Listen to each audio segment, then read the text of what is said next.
مختصر حمد و ثنا کے بعد 1444 ہجری رمضان کی آج آخری تاریخ، ہم تمام دوست چاہیں گے کہ اس موقع سے فائدہ اٹھاتے ہوئے اپنی اصلاح کے لیے کچھ باتیں سنیں۔ اللہ تعالیٰ ہم تمام مسلمانوں کو عمل کرنے کی توفیق عطا فرمائے۔ خالق ارض و سما نے روئے زمین پر کارخانہ خیر و شر قائم کیا۔ یہاں ایک بات سمجھ لیں، اس کارخانہ خیر و شر میں جو کچھ شر ہے وہ ہم انسانوں کے محدود علم کی وجہ سے ہے، لیکن اس کارخانہ خیر و شر میں اللہ رب العالمین کے لامحدود علم، اللہ رب العالمین کے لافانی علم کی بنیاد پر صرف خیر ہے، شر ہے ہی نہیں۔ اللہ تعالیٰ نے اس کارخانہ خیر و شر کو بسانے کے بعد ہم انسانوں کو اس میں آباد کیا بطور آزمائش، بطور امتحان۔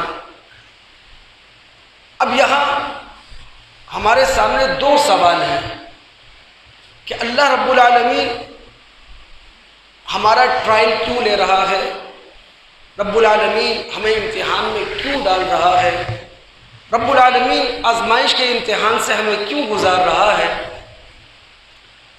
قرآن اس کا جواب دیتا ہے، ہمارا خالق، ہمارا مالک یہ دیکھنا چاہتا ہے کہ بائی چوائس، اپنی مرضی سے، اپنی خواہش سے کون ہے جو ابدی جنت چاہتا ہے، آسمانی بادشاہت چاہتا ہے، ہمیشگی کی زندگی چاہتا ہے۔ اب ہماری آزمائش اور ہمارا امتحان ہے کس چیز میں؟ ایک حدیث کی روشنی میں ہم اس کو جاننے اور سمجھنے کی کوشش کریں گے۔ ترمذی میں ابن مسعود رضی اللہ تعالیٰ عنہ کی ایک معروف روایت ہے، وہ کہتے ہیں نبی علیہ الصلوۃ والسلام نے فرمایا، لا تزول قدم ابن آدم یوم القیامہ، آدم کا بیٹا کل قیامت کے دن اپنے قدم بڑھا نہیں سکے گا، حتی یسأل عن خمس، جب تک کہ خالق ارض و سما اس سے 5 سوالات کے جوابات نہ لے لے۔ اب یہ 5 سوالات اللہ تعالیٰ کی طرف سے کیے جائیں گے، جوابات دینے کے پابند ہم تمام انسان اور ہم تمام مسلمان ہیں۔ پہلا سوال جو ابن آدم سے ہمارا خالق، ہمارا مالک کرے گا، عن عمرہ فیما افناہ، عمر کے بارے میں، جو ایج ہمیں ملی ہے، جو وقت ہمیں ملا ہے۔ عربی میں العمارہ کے مقابلے پر ہے خراب، ویران کر دینا، برباد کر دینا۔ العمارہ کہتے ہیں آباد کرنے کو، اسی سے ہے العمر، وہ مدت جس میں جسم کے اندر روح آباد رہے۔ جب تک جسم کے اندر روح آباد ہے، اس پوری مدت کو عربی میں کہتے ہیں العمر۔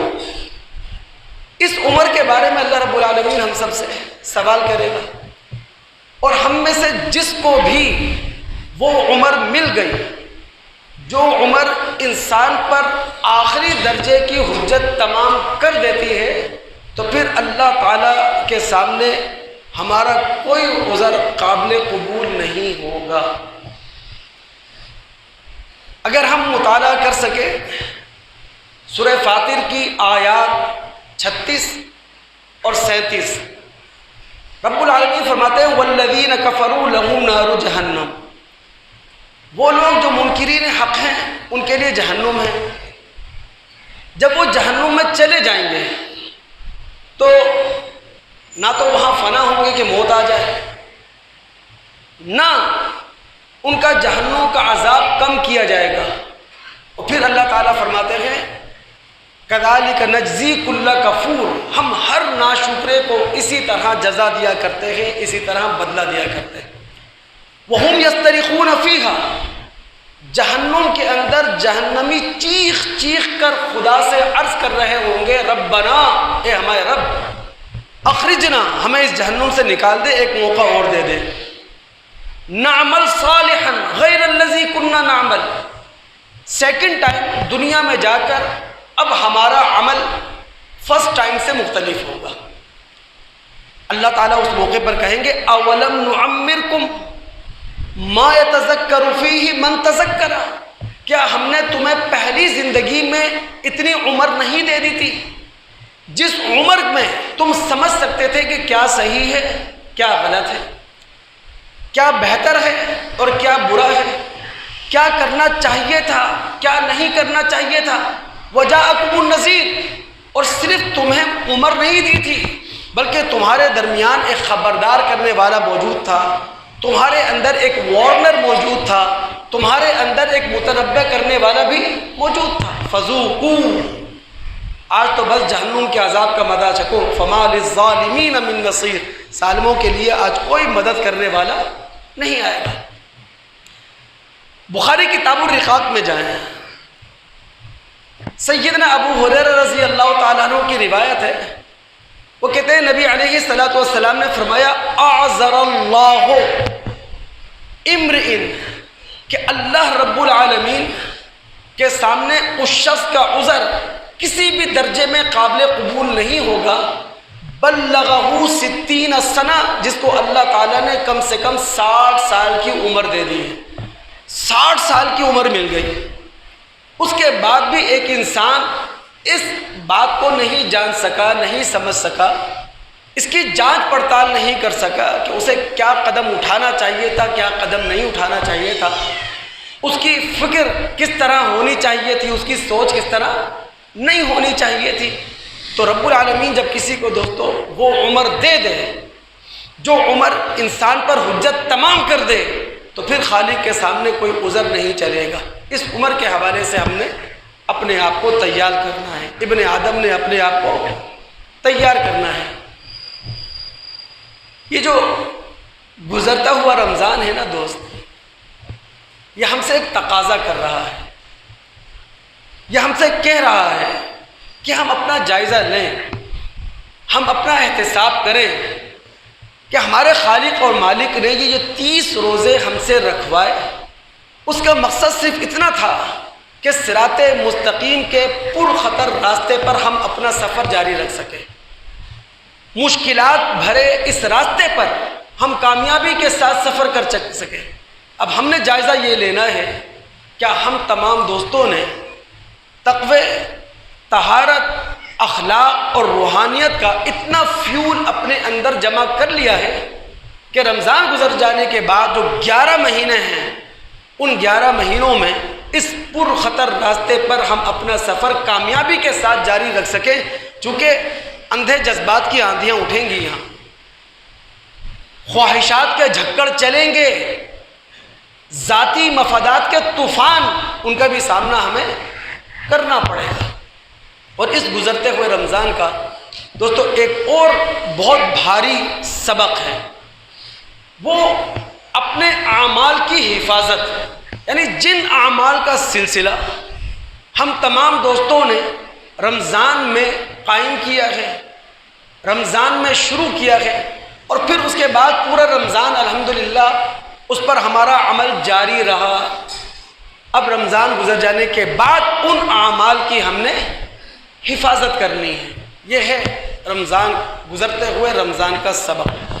یاد رکھیے ہمارا خالق اور ہمارا مالک وہ کوانٹٹی پر نظر نہیں رکھتا، وہ کوالٹی پر نظر رکھتا ہے، وہ کمیت پر نظر نہیں رکھتا، وہ کیفیت پر نظر رکھتا ہے۔ یہ بات ہے جو ہمارے رسول صلی اللہ علیہ وسلم نے ہم مسلمانوں کو سمجھائی ہے۔ آپ نے فرمایا احب الاعمال الی اللہ ادومها وان قل، اے مسلمانوں، میری امت کے لوگوں، اس بات کو جان لو، سمجھ لو، اپنے دل و دماغ میں اسے سبق سمجھ کے لکھ لو کہ تمہارا خالق، تمہارا مالک اس عمل سے محبت کرتا ہے جس میں کوالٹی ہوتی ہے. وہ مقدار میں تھوڑا ہوتا ہے، وہ تعداد میں تھوڑا ہوتا ہے، لیکن اس پر ہمیشگی ہوتی ہے، اس پر دوام ہوتا ہے، اس پر استقامت ہوتی ہے. تو اعمال کی حفاظت یہ ہے گزرتا ہوا رمضان جو ہمیں ایک سبق دے کے جا رہا ہے. جب ہم اپنے خالق اور مالک کے دربار میں ہیں تو دوسرا سوال قیامت کے دن ہمارا خالق، ہمارا مالک جو ہمارے سامنے رکھے گا وہ ہے وعن شبابہ، جوانی کے بارے میں. شباب کا لفظ قرآن کے اندر موجود نہیں ہے. بھری جوانی کو کہتے ہیں، بھری توانائی کو عربی میں شباب کہتے ہیں. لیکن دوستو یہاں ایک سوال ہمارے ذہنوں میں آنا چاہیے کہ پہلا سوال ہمارے خالق، ہمارے مالک نے ہم سے کیا ہے عمر کے بارے میں. اس عمر کے اندر جوانی آ گئی، لیکن دوسرا سوال رب العالمین پھر خاص طور پر اس عمر سے نکال کر جوانی سے متعلق کر رہا ہے. یہ ہے وہ قابل توجہ بات کہ کل عمر سے متعلق خالق سوال کر چکا، لیکن اس کل عمر کے ایک مخصوص حصے کا سوال اللہ تعالیٰ الگ سے کر رہا ہے وعن شبابہ. اور ہم اس خالق مالک کے سامنے اپنی جوانی کے بارے میں جواب دہ ہیں. اگر ہم سورہ روم کی آیت نمبر میرے ذہن میں نہیں ہے، اس کا مطالعہ کریں تو رب العالمین ہماری زندگی یا ہماری عمر کو 3 حصوں میں تقسیم کرتے ہیں. اللہ فرماتے ہیں اللہ الذی خلقکم من ضعف، جب تم پیدا ہوئے تو معصوم بچے تھے، ناتواں تھے، کمزور تھے. ثم جعل من بعد ضعف قوة، پھر اس کمزوری کے بعد، ناتوانی کے بعد اللہ نے توانائی تمہارے جسم کے اندر بھر دی، تمہارے جسم کے اندر صلاحیتیں بھر دیں. یہ تھی جوانی کی عمر. ثم جعل من بعد قوة ضعفا وشیبا، اور جب جوانی کی عمر گزری، ادھیڑ عمر آئی، بڑھاپا آیا، پھر تم کمزور ہو گئے، پھر تم بچپن کی طرف لوٹ گئے. بڑھاپے میں جب جذبات ٹھنڈے ہو چکے ہوتے ہیں، خواہشات مردہ ہو چکی ہوتی ہیں، جب انسان کے اعضاء کمزور پڑ چکے ہوتے ہیں، عام طور پر ایسا ہو جاتا ہے کہ ہاتھوں میں تسبیح بھی آ جاتی ہے، قدم مسجدوں کی طرف اڑ بھی جاتے ہیں، لیکن وہ جوانی جو طاقت کے نشے سے بھری ہوئی ہو، جو توانائیاں اپنے اندر رکھتی ہو، جذبات بے قابو ہوں، خواہشات بے لگام ہوں، نہ استادوں کے کنٹرول میں آنے والا، نہ باپ باپ کے کنٹرول میں آنے والا، اس جوانی سے متعلق تو خدا خاص طور پر سوال کر رہا ہے کہ جناب یہ جوانی جو توانائیوں سے بھری ہوئی تھی، جس کے اندر طاقت دوڑ رہی تھی، یہ جوانی تم نے کہاں گزاری؟ فی ما ابلاہو، یہ جوانی تم نے کہاں کمزور کی؟ یہ جوانی کہاں تم نے پرانی کی؟ یہ جوانی تم نے کہاں گزار دی؟ انسان اس کے بارے میں جواب دے. دماغ آپ کے حاضر رہے. سورہ کہف ہے، مکہ کے دور متوسط میں نازل ہونے والی صورتوں میں سے ہے. اللہ رب العالمین نے اس صورت کے اندر اصحاب کہف کا ذکر کر دیا قیامت تک کے لیے، لیکن جن لفظوں میں اللہ تعالیٰ نے اصحاب کہف کا ذکر کیا اس کی طرف توجہ دلانے سے پہلے میں آپ سے چاہوں گا کہ 1450 سال پہلے کے نبی علیہ السلام کے مکہ میں اپنے آپ کو اتاریں کہ 1450 سال پہلے کا مکہ آپ کے سامنے ہو. وہاں نوجوان ایمان اور اسلام لے کر آ رہے ہوں اور پھر انہیں زد و کوب کیا جا رہا ہو، ان کی زندگی تنگ کی جا رہی ہو، وہ مکہ اپنے سامنے لائیں. اب رب العالمین اس مکی دور میں مسلم نوجوانوں سے خطاب کرتے ہوئے کہتے ہیں اے مسلم نوجوانوں، یہ جو اصحاب کہف تھے نا، انہم فتیۃ، یہ تمہاری طرح نوجوان تھے، ان کے اندر بھی توانائیاں بھری ہوئی تھی، لیکن قیصر ڈیسیس کے دور میں جب مسیح کے پیروکاروں پر ظلم و ستم کے پہاڑ توڑے جا رہے تھے، یہ بھری جوانی لیے ہوئے اپنا ایمان بچانے کے لیے، اپنا دین بچانے کے لیے، اپنا عقیدہ بچانے کے لیے، اپنی ہدایت کو قائم رکھنے کے لیے اپنے علاقوں سے نکلے تھے، اپنے شہروں سے نکلے تھے، اپنے لوگوں کو انہوں نے چھوڑا تھا، اپنے گھروں کو انہوں نے خیر آباد کیا تھا۔ تو اے محمد صلی اللہ علیہ وسلم پر ایمان لانے والے مکہ کے نوجوانوں، اگر مکہ کی سرزمین تمہارے لیے تنگ کر دی گئی ہے، اصحاب کہف تمہارے لیے مثال ہیں، حبشہ کی طرف ہجرت کر جاؤ۔ یہ ہے وہ پس منظر، انہم فتیۃ آمنوا بربہم وزدناہم ہدا۔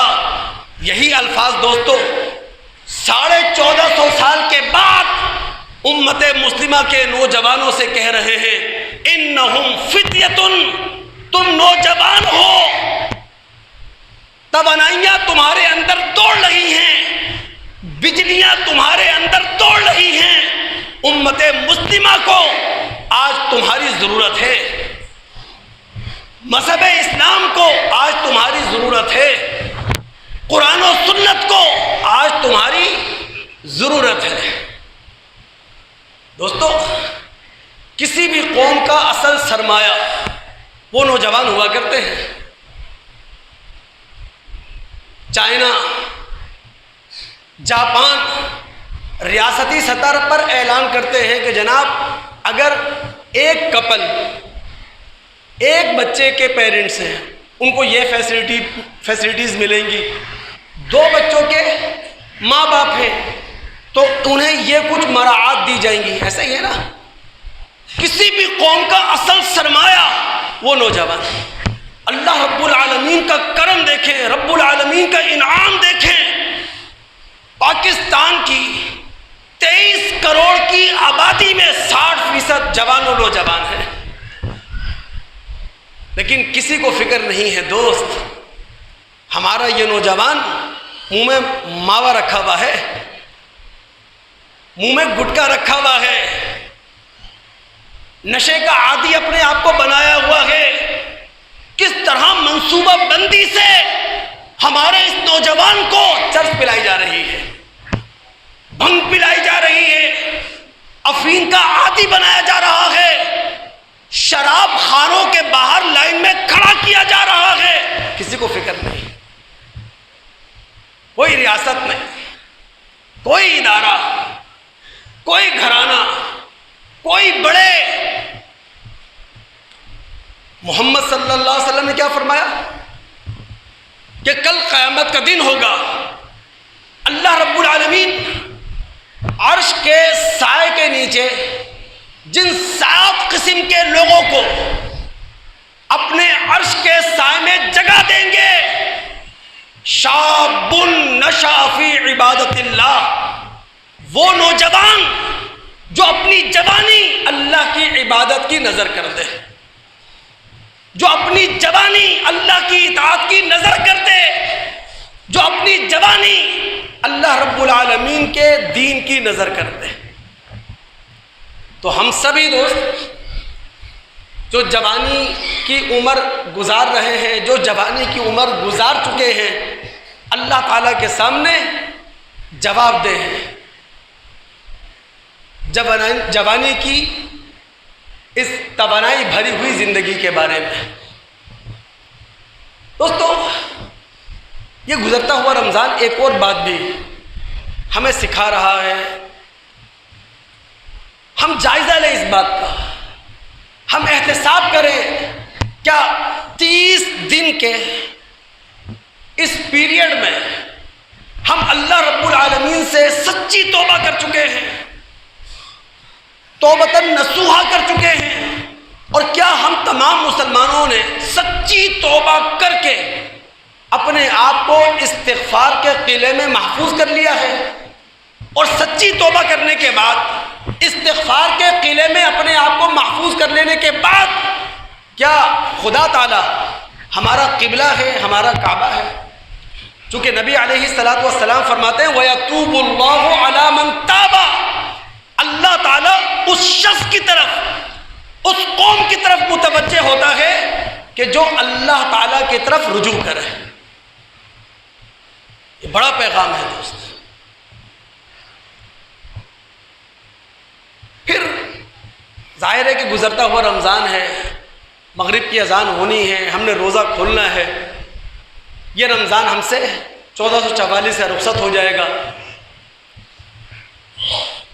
اللہ تعالیٰ سے خاموش عہد کرے، اور وہ عہد کیا ہے؟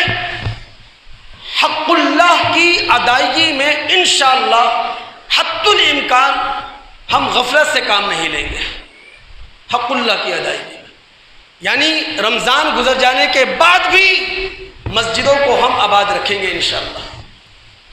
جس طرح 5 وقت کی نمازیں رمضان میں ادا کرتے رہے ہیں، رمضان گزر جانے کے بعد بھی 5 وقت کے نمازی اپنے آپ کو انشاءاللہ ہم بنائیں گے۔ اللہ سے عہد کرے خاموش، چونکہ عبادت کا معاملہ خدا اور بندے کا معاملہ ہے، خاموش عہد کرے اللہ تعالیٰ سے۔ پھر نماز کو جس طرح جماعت کے ساتھ ادا کرتے تھے، رمضان کے بعد بھی پوری کوشش ہوگی جماعت کے ساتھ ہی ادا کرے، اور اللہ نہ کرے کوئی شرعی عذر ایسا تھا کہ جماعت کے ساتھ نماز ادا کرنے کا موقع نہ ملا تو نماز غائب نہیں ہو جائے گی راستے سے، نماز چھوڑ نہیں دی جائے گی، بلکہ فرصت کے لمحات جہاں ملیں گے، موقع جہاں ملے گا وہاں نماز ادا کر لی جائے گی۔ اور خاص کر فجر کی نماز کے حوالے سے خدا را اپنے آپ کو تیار کرے ہم سب۔ میں نے آپ سے کہا تھا اسلامی دنیا کی تبدیلی کی پہلی اور بنیادی علامت یہ ہے کہ فجر کی نماز میں مسجدیں بھری ہوئی، رمضان میں نہیں، رمضان کے بعد۔ سمجھ لیں کہ امت مسلمہ میں بیداری آ گئی ہے، سمجھ لیں امت مسلمہ کے اندر حرارت آ گئی ہے، کوئی نئی روح زندگی کی پھونک دی گئی ہے، کیونکہ فجر کی نماز ہے کیا؟ یہ دل کی حضوری کا وقت ہے، فرشتوں کی حضوری کا وقت ہے۔ ہمارے رسول صلی اللہ علیہ وسلم نے جملوں کے اندر فجر کی نماز کو سمیٹا اور کیا کہا؟ رکعت الفجر خیر من الدنیا وما فیہا۔ بھائی فجر کی 2 وہ رکعات جو فرض کی حیثیت سے ادا کی جاتی ہیں ان کو چھوڑ دیں آپ، فرائض سے پہلے جو 2 رکعت سنتیں ہم ادا کرتے ہیں، یہ 2 سنتیں دنیا وما فیہا سے بہتر ہیں، یعنی دنیا کی نعمتوں سے بہتر، دنیا کے انعامات سے بہتر فجر کی 2 سنتیں۔ یہ خاموش عہد اللہ تعالیٰ سے کرے، اور اسی طرح یہ خاموش عہد بھی اللہ تعالیٰ سے کرے کہ رمضان میں جس طرح ایک مطالعاتی ڈیرا ہم نے قرآن پر ڈالا ہوا تھا، رمضان گزر جانے کے بعد بھی مطالعاتی ڈیرا قرآن پر انشاءاللہ موجود رہے گا، قائم رہے گا۔ یاد رکھیے، جو لوگ اللہ تعالیٰ کا حق ادا کرتے ہیں، جو لوگ اللہ تعالیٰ کے حق سے غفلت نہیں برتتے ہیں، یعنی اسی کی عبادت کرتے ہیں، اسی کی اطاعت کرتے ہیں، اس کے حقوق میں کسی کو شریک نہیں کرتے، اس کے اختیارات میں کسی کو شریک نہیں کرتے، تو پھر اللہ تعالیٰ بھی بندوں کو حق دیتا ہے۔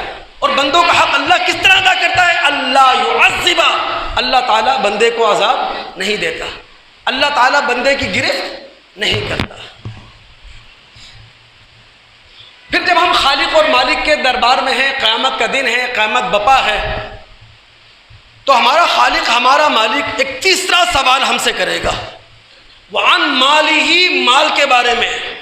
اور یاد رکھیے، ظاہر ہے کہ دنیا ہمارے لیے بطور آزمائش ہے، بطور امتحان ہے، لیکن ایک بہت بڑا امتحان، ایک بہت بڑی آزمائش ہم سب انسانوں کی وہ ہے مال کے حوالے سے۔ قرآن نے بار بار ہمیں متنبہ کیا ہے، انما اموالکم واولادکم فتنہ، یہ تمہارا مال، یہ تمہاری اولاد تمہارے لیے آزمائش ہے، تمہارے لیے امتحان ہے۔ اس سوال کے 2 حصے ہیں، یعنی خالق اور مالک جب مال کے بارے میں قیامت کے دن ہم سے سوال کرے گا تو 2 حصوں میں سوال کرے گا۔ ایک ہے مسلمان کی آمدنی، اللہ تعالیٰ نے وہاں بھی پہرا بٹھایا ہوا ہے، اور دوسرا ہے مسلمانوں کا خرچ اس پر بھی اللہ نے پہرا بٹھایا ہوا ہے۔ توجہ رہے دوست آپ کی، ہم خدا کے سامنے ہیں، میدان محشر ہے، فرشتوں کی جماعت صف در صف خدا کے حضور کھڑی ہوئی ہے، ہر انسان پسینے سے شرابور ہے، اور خالق اور مالک انفرادی حیثیت میں سوال ہم سے کر رہا ہے، وعن مالہ، اپنے مال کے بارے میں سوال کا جواب دے کر جاؤ۔ تو پہلا حصہ کیا ہے؟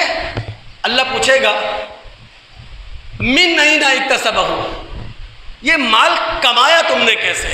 یعنی جو ذرائع آمدنی ہے خدا نے اس پر بھی پہرے بٹھائے ہوئے ہیں۔ آپ کے دماغ اگر حاضر رہیں تو قرآن و سنت کی روشنی میں اللہ رب العالمین کا یہ پہرا آپ کے سامنے رکھ سکوں۔ پہلی بات دوستو یہ یاد رکھ لیں، سمجھ لیں، مذہب ہمیں اس بات کا پابند کرتا ہے، مذہب تمام رسولوں کو اس بات کا پابند کرتا ہے کہ جناب جو کچھ وہ کھائیں گے، جو کچھ وہ کمائیں گے، وہ حلال ہوگا، حرام نہیں ہوگا، وہ جائز ہوگا، ناجائز نہیں ہوگا۔ اگر ہم سورہ مومنون کا مطالعہ کریں، سورہ بقرہ کا مطالعہ کریں، تو اللہ رب العالمین رسولوں سے بھی یہی کہتا ہے، مومنوں سے بھی یہی کہتا ہے کہ جناب جو کھاؤ گے وہ حلال ہونا چاہیے، وہ حرام نہیں ہونا چاہیے۔ پھر ایک شخص گھر کے کپڑے اتارتا ہے، احرام کی چادریں باندھتا ہے، مطاف میں چلا جاتا ہے، بیت اللہ کے ساتھ چکر لگاتا ہے، خدا کے سامنے ہاتھ اٹھا دیتا ہے، یا رب کی ندائیں لگاتا ہے، لیکن ہمارے رسول صلی اللہ علیہ وسلم فرماتے ہیں کہ جناب جو اس کا کھانا پینا ہے وہ حرام کا ہے، جو پہناوا ہے وہ حرام کا ہے، فَأَنَّا يُسْتَجَابُ لِذَلِكَ، کس منہ سے یہ خدا کے سامنے ہاتھ اٹھا رہا ہے؟ کہاں؟ مطاف میں، کہاں؟ بیت اللہ کے سامنے، کہاں؟ خدا کے گھر میں۔ لیکن ہمارا رسول کہہ رہا ہے کہ احرام کی چادریں اس نے زیب تن کی ہوئی ہیں، اپنے گھر سے دور دراز علاقے میں پہنچا ہوا ہے، اس کے بال گرد آلود ہیں، خدا کو پکار رہا ہے، خدا سے دعائیں کر رہا ہے، خدا سے التجائیں کر رہا ہے، لیکن کس منہ سے یہ خدا کے سامنے ہاتھ اٹھایا ہوا ہے؟ کھانا پینا حرام کا، پہناوا حرام کا، اور خدا تعالیٰ کیوں کر اس کی دعا کو قبول کر لے؟ تو آمدنی سے متعلق جو پہلی بنیادی بات ہے وہ حلال کی ہونا چاہیے، حرام کی نہیں۔ یہ ہے من این اکتسبہ، کما کے کہاں سے لائے۔ دوسری چیز، مذہب اخلاقی بنیادوں پر اس بات کو پسند کرتا ہے، اس بات کو ترجیح دیتا ہے کہ جناب ہر انسان جس کو اللہ تعالیٰ نے صلاحیتیں دے کر پیدا کیا ہے، میدان معیشت میں اترے، پسینہ بہائے، خون خشک کرے، بھاگے دوڑے، محنت کرے، ذہنی اور جسمانی صلاحیتیں استعمال کرے، اس کے بعد کمائے۔ مذہب اس بات کو پسند نہیں کرتا، مذہب اس کے حق میں نہیں ہے کہ ایک شخص خدا کی دی ہوئی صلاحیتیں استعمال کرنے کے بجائے گھر میں پڑا ہوا ہو، پسڑا ہوا ہو، لیٹا ہوا ہو۔ اس نے چند دکانیں خریدی ہوئی ہیں، کرائے پر دی ہوئی، اس نے چند مکانات خریدے ہوئے ہیں، کرائے پر دیے ہوئے ہیں، اس نے ریئل اسٹیٹ کے کاروبار میں پیسہ لگایا ہوا ہے چوکے چھکے لگانے کے لیے۔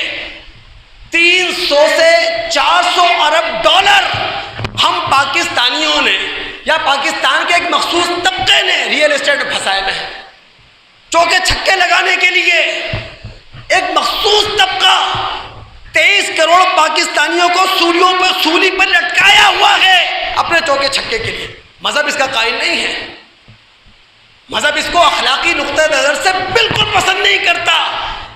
ایسی آمدنی سے جسم موٹا ہو جاتا ہے، روح کی موت ہوتی ہے۔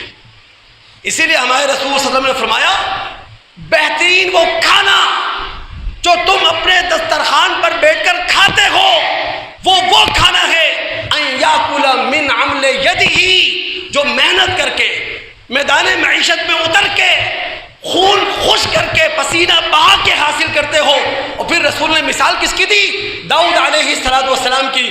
وَإِنَّ نَبِيَّ اللَّهِ داؤد علیہ السلام کَانَ يَأْكُلُ مِنْ عَمْلِ يَدِهِ. داؤد علیہ السلام اپنے ہاتھ سے کما کر کھاتے تھے. رسول نے تمام انبیاء کو ایک طرف رکھ کر داؤد علیہ السلام کا حوالہ اس لیے دیا، وہ نبی بھی تھے، وہ بادشاہ بھی تھے. نبی اور بادشاہ ہونے کے باوجود وہ اپنے ہاتھ سے کما کر کھایا کرتے تھے. تیسری بات کو سمجھیں، چونکہ اللہ تعالیٰ نے ذرائع آمدنی پر پہرے بٹھائے ہوئے ہیں اور خدا سوال کرے گا من این اکتسبہ، کہاں سے کما کر لائے. مذہب اس بات کو پسند نہیں کرتا کہ مانگے تانگے کی معیشت ہو، بے جا قرضوں کی معیشت ہو، گدا گری کی معیشت ہو، کشگول گری کی معیشت ہو. سوال کرنے کے بعد اپنے گھر یا اپنے ملک کا نظام چلایا جائے. مذہب اس کو پسند نہیں کرتا. انفرادی حیثیت سے بھی اسلام سوال کو عقل کے خلاف سمجھتا ہے، فطرت انسانی کے خلاف سمجھتا ہے. اور اجتماعی یا ملکی سطح پر بھی سوال کو اچھی نظر سے نہیں دیکھتا مذہب.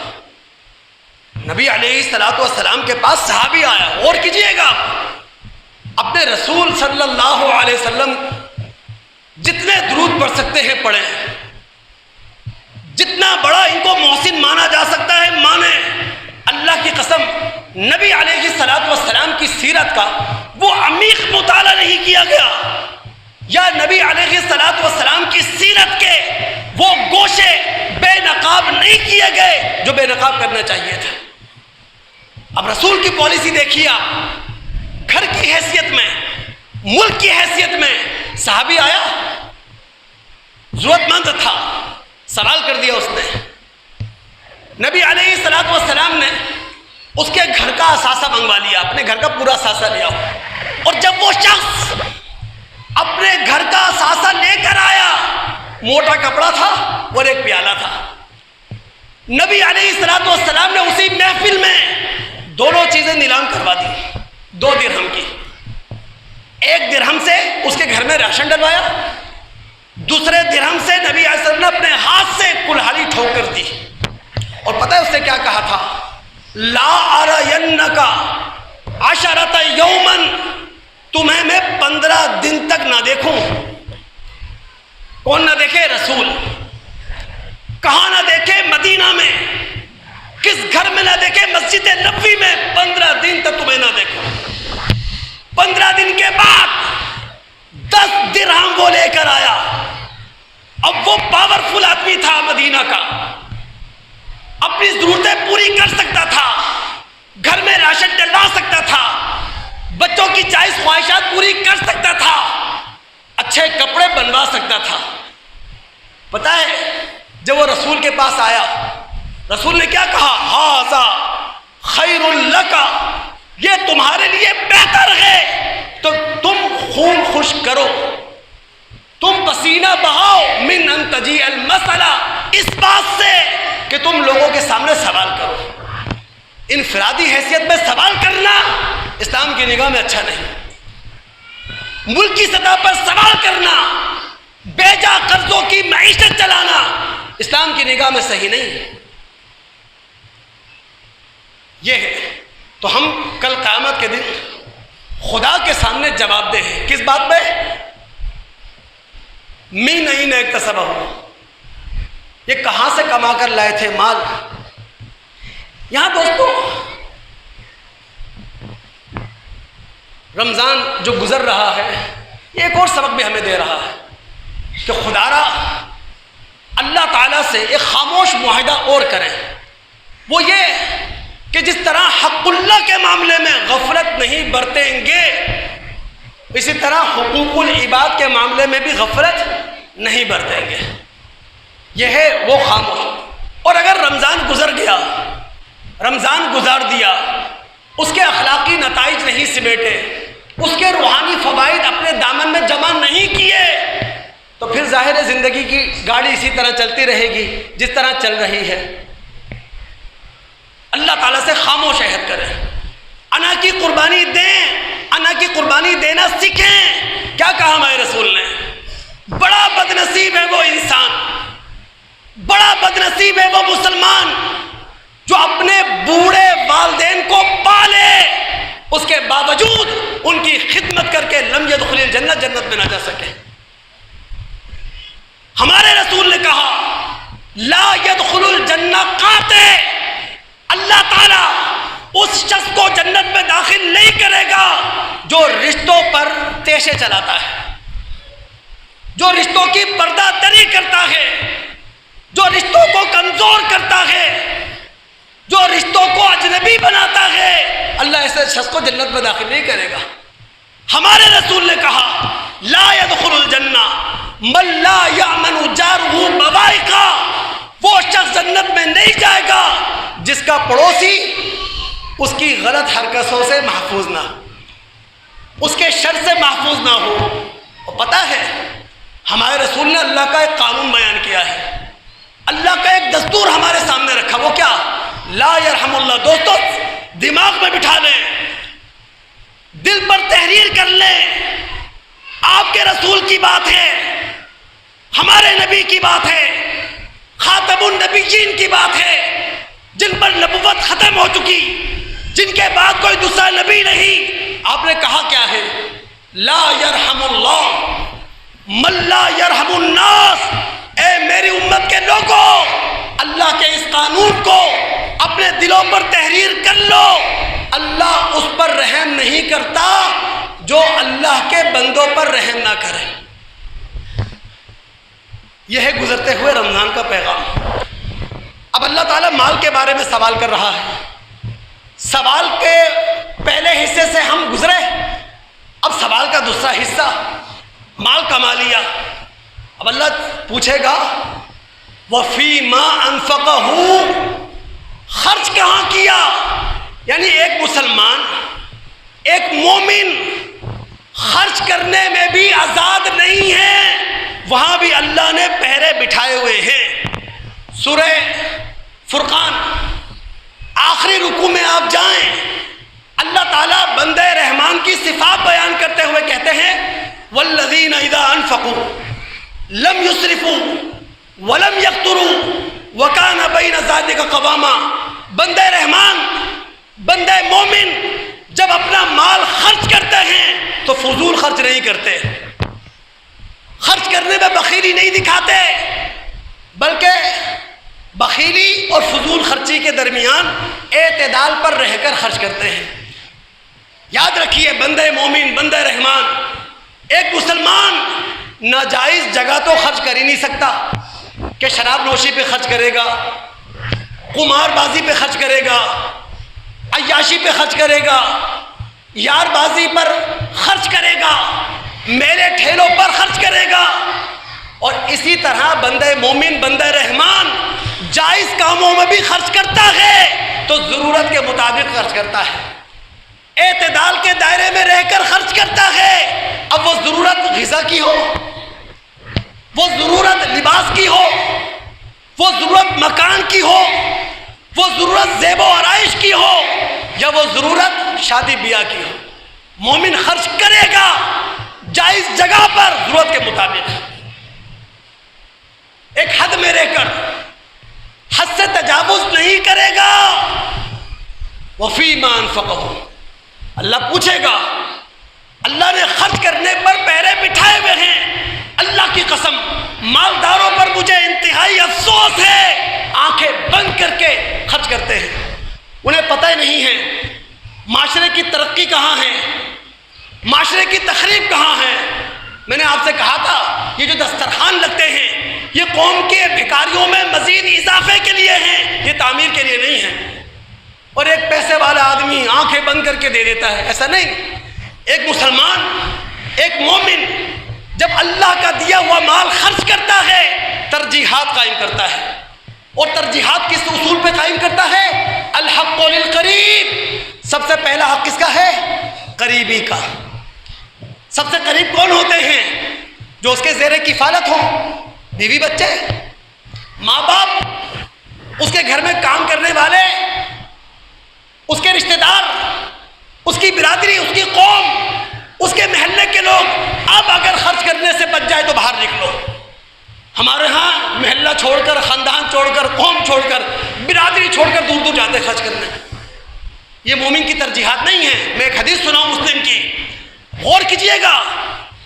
ہمارا رسول خود بتا رہا ہے، میں سوال نہیں کیا گیا. ہمارے رسول فرماتے ہیں دیکھو، 1 دینار وہ ہے جو تم اللہ کے راستے میں خرچ کرتے ہو. غور رہے، 1 دینار وہ ہے جو تم اللہ کے راستے میں خرچ کرتے ہو. 1 دینار وہ ہے جس سے تم کسی غلام کو خرید کر آزاد کر دیتے ہو. 1 دینار وہ ہے جو تم کسی مسکین کی ضرورت پہ خرچ کرتے ہو. لیکن 4تھا دینار وہ ہے جو تم اپنے گھر کی ضرورتوں پر خرچ کرتے ہو. پھر رسول نے 4 دینار بتانے کے بعد کہا اعظمها اجرا، سب سے زیادہ اجر وہاں ملے گا انفقته علی اہلک، جو تم نے اپنے گھر کی ضرورتوں پر خرچ کیا ہے. تو مسلمان ترجیحات قائم کرتا ہے. دوست، ہم آنکھیں بند کر کے جہاں چاہ رہے ہیں دیے جا رہے ہیں، ایسا نہیں ہے. تو ہماری آمدنی پر بھی خدا کا پہرا ہے، ہمارے اخراجات پر بھی خدا کا پہرا ہے. ہم خدا کے سامنے جواب دیں. یہاں ایک اور بات سمجھتے چلیں.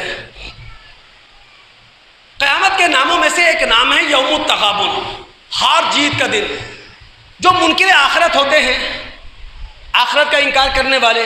اچھا، آخرت کا انکار کرنے والے بعض لوگ وہ ہوتے ہیں جو قولاً لفظوں میں انکار کرتے ہیں، اور آخرت کا انکار کرنے والے بعض لوگ وہ ہوتے ہیں عملاً، جو اپنے عمل سے آخرت کا انکار کرتے ہیں. جو آخرت کے منکر ہوتے ہیں وہ دنیا کی فتح کو اصل فتح سمجھتے ہیں. بس ہمارے پاس دولت آ گئی، مال آ گیا، ساری خواہشات پوری ہو گئی، ہم جیت گئے، باقی دنیا ہار گئی. اللہ نے کہا نہیں، یہ دنیا دارالانعام نہیں ہے، یہ دنیا دارالامتحان ہے. یوم التغابن اللہ کے ہاں بپا ہوگا. ہار جیت کا دن وہ شخص جیتے گا چاہے دنیا میں اسے کم ملا ہو، نہ ملا ہو، جس کے دائیں ہاتھ میں نامہ اعمال مل گیا. آسمانی بادشاہت کے دروازے جس کے لیے کھول دیے گئے، ہمیشگی کی زندگی جسے دے دی گئی، اور ہمیشگی کے انعامات جس کے ہاتھوں دے دیے گئے، وہ کامیاب ہو گیا. اور دوستو، آخری سوال، دماغ رہے آپ کا حاضر. 5واں سوال ہو کہاں رہا ہے؟ میدان محشر میں ساری انسانیت جمع ہے، سارے نبی، سارے رسول موجود ہیں، خدا تعالیٰ کرسی عدالت پر براجمان ہیں، اور اللہ تعالیٰ ہم سے 5واں سوال کر رہا ہے. یہ بتاؤ، ماذا عمل فیما علم، اپنے علم کے مطابق عمل کتنا کر کے آئے. اللہ تعالیٰ ہم سب کو عمل کرنے کی توفیق عطا فرمائے. اب دماغ حاضر رکھیے گا آپ دوست. اللہ تعالیٰ کی اسکیم، اللہ تعالیٰ کا پروگرام انسانوں کے متعلق یہ ہے، علم الانسان ما لم یعلم. اللہ تعالیٰ نے انسانوں کو وہ کچھ سکھایا جو انسان نہیں جانتا تھا. جب انسان دنیا کے اندر آیا، ماں کے ہاتھوں میں تھا پیدا ہونے کے بعد، اللہ نے کہا سمیعا بصیرا، ہم نے اسے صاحب سماعت بنا کر، صاحب بصارت بنا کر پیدا کیا ہے. یہ ذرائع علم ہیں. انسان سن کر سیکھتا ہے، انسان پڑھ کر دیکھ کر سیکھتا ہے. اللہ نے علوم کے ذرائع دے کر انسانوں کو پیدا کیا. پھر انسان کو صرف صاحب سماعت نہیں بنایا، صاحب بصارت نہیں بنایا، بلکہ صاحب فؤاد بنایا.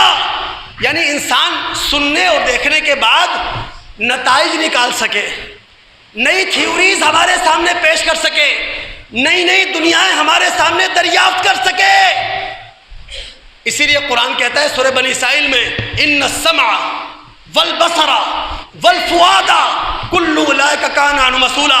کل قیامت کا دن ہوگا، ہر انسان اپنی سماعت کا خدا کے سامنے جواب دہ ہے، اپنی بصارت کا خدا کے سامنے جواب دہ ہے، اپنی سوچ اور سمجھ کا خدا کے سامنے جواب دہ ہے.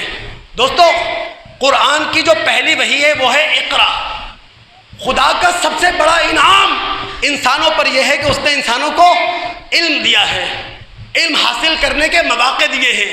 علم حاصل کرنے کے ذرائع دیے ہیں، اسی طرح ماں باپ کا اولاد پر اگر سب سے بڑا کوئی انعام ہے تو وہ ہے تعلیم و تربیت۔